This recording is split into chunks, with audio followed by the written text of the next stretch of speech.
There's no reason why that couldn't be your story. You don't have an expiration date. I love that. The actual pages. Like, that's all that matters at the end of the day. This is the Authors and Agents podcast. Samantha, I'm super excited to have you here with me today.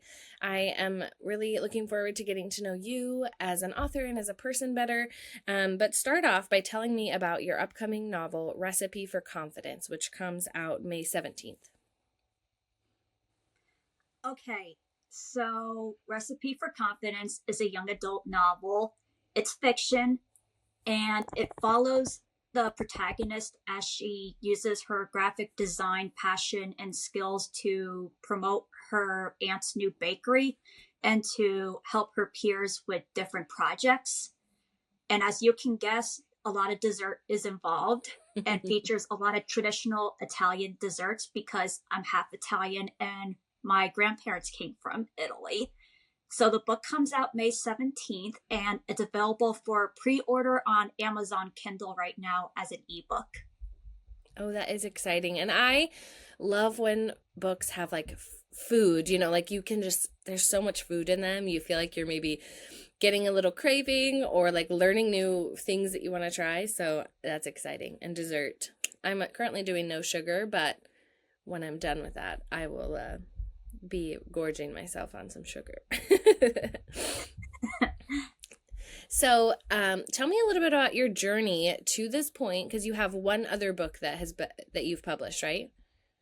Yes, Limitless Roads Cafe, which released last year in May. I guess May is my preferred month for publishing. Yes, May is your month. So tell me a little bit about your journey to this point and why you went indie. So, like many authors, I tried the traditional route because we were all told it's the best way and the most quote unquote legitimate way. I use very heavy air quotes. But after a bunch of rejections or not hearing back, I researched self-publishing, and yes, it is legitimate. And it's equally something to be proud of. In fact, I'm prouder self-publishing. So I did research on editing, marketing, and basically all the hats that a self-published author has to wear. Yeah, we do have to wear a lot of hats, right? Because it's all you, and of course the people you outsource to, if that's what you choose to do. But yeah, I mean, it's so different than having like a huge team at a small or a big publishing house. But it's definitely something to be super proud of. It is a lot of work for sure. So tell me what your favorite part of indie publishing is and what your least favorite part of indie publishing is. If I'm being honest, my favorite part is creating the graphics for my social media. Yes, the promotion, the marketing. Yeah, that is fun. And what's the hardest part?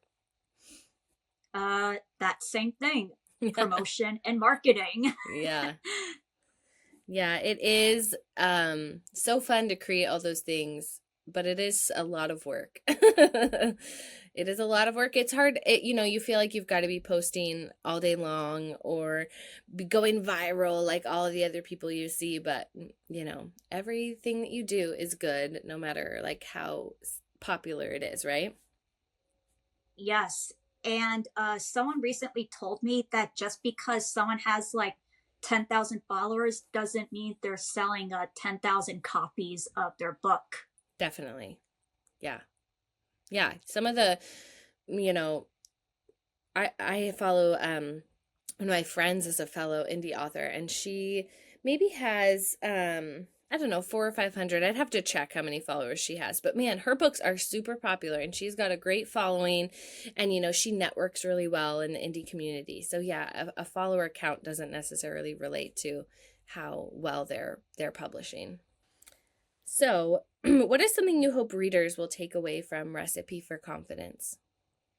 So Recipe for Confidence features setback cakes, which the fictional bakery makes. It celebrates setbacks because we're often too hard on ourselves, and it's important to remember that sometimes a setback is an opportunity for growth.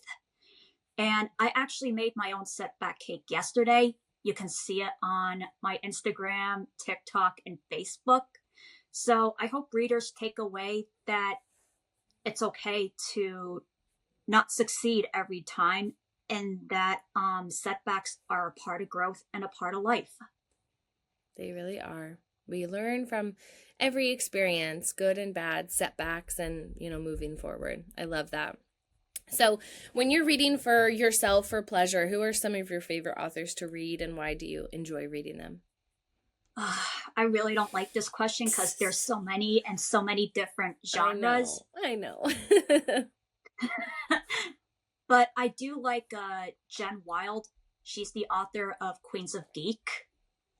When it comes to young adult and an adult author I really enjoy is Sophie Kinsella. She wrote Confessions of a Shopaholic series.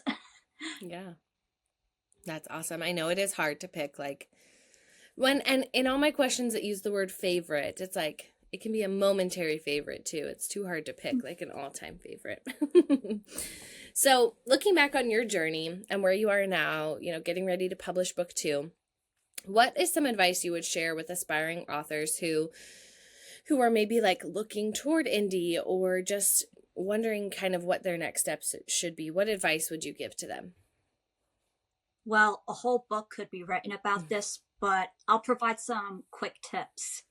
So, like I said before, don't get discouraged if you have a couple hundred followers, because like we said before, that doesn't necessarily mean that it equates to the number of copies you sell.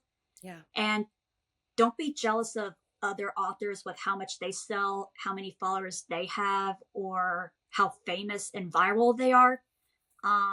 One of the messages of my book is not to compete and to compare ourselves to each other that much. And another thing is, like I said before, a huge part of self-publishing is wearing a bunch of hats. So research what you have to do, marketing and whatever else self-published authors have to do, because we don't have agents or teams like traditional authors. Yeah, the research is really important. Make sure you know what you're getting yourself into, but also research it so you can do it well, right? So that you're not just like, okay, I'm gonna try something crazy, when there's so many other authors out there who have, gone through these same steps before and can share their knowledge, kind of point you in the right direction. And especially look up legal things like copyright and stuff like that. Definitely. That's a smart tip for sure. So what do you enjoy the most about the actual act of writing? And then what's the most challenging thing about the act of writing? So the most challenging thing about writing is the writing itself. Getting started and getting motivated to sit down and write, sometimes that's hard. It's not even writer's block. It's just motivation. Like, you want to write the book, but something within me is holding me back. Oh, I'd rather play a video game or something right now. So I guess procrastination. And the best part about writing is bringing the characters to life. Oh, yeah. Yeah. I agree on both of those. I mean, I feel like, especially if you have lots of other things to do, sometimes the actual act of sitting down and being like, okay, I need to ignore everything else and get this writing done can be so challenging. And then being able to, see your characters come to life and the story just build and come together. That's my favorite part. So my next question, if you were to genre hop, try something different than what you've written before, what would you most like to try? Fantasy for sure. Maybe stick to young adult, but definitely fantasy.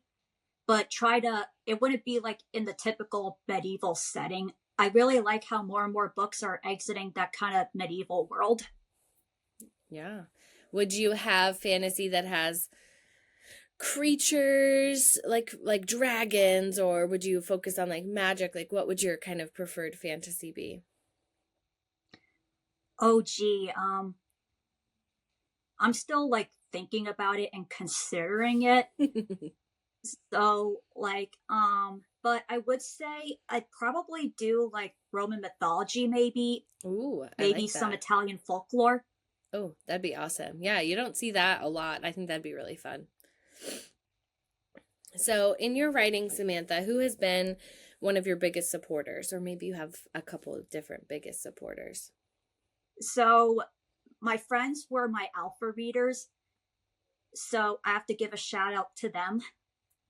And my biggest supporter is my mom, which you've probably heard before. Yeah. But it's true.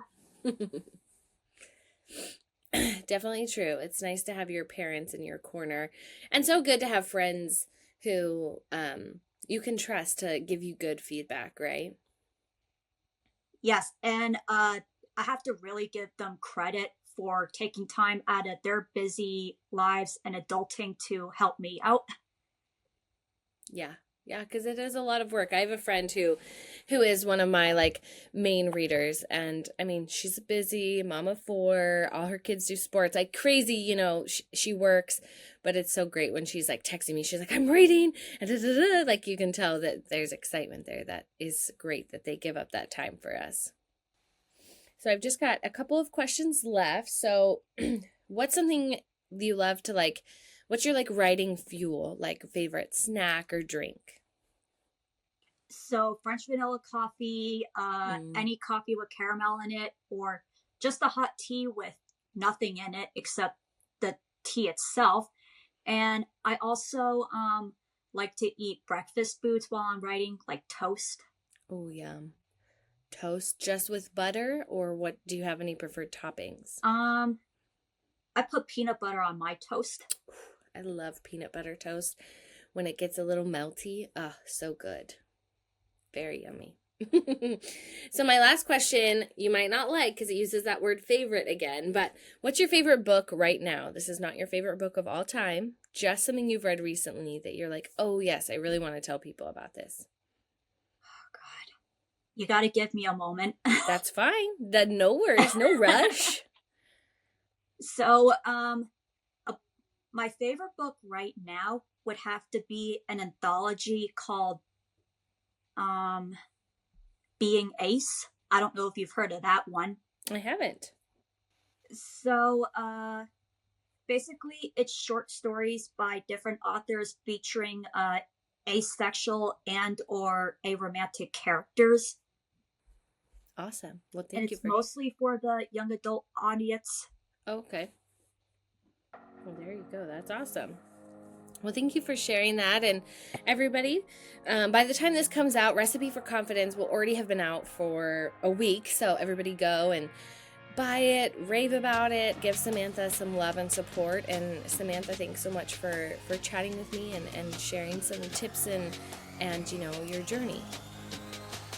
Thank you so much for having me.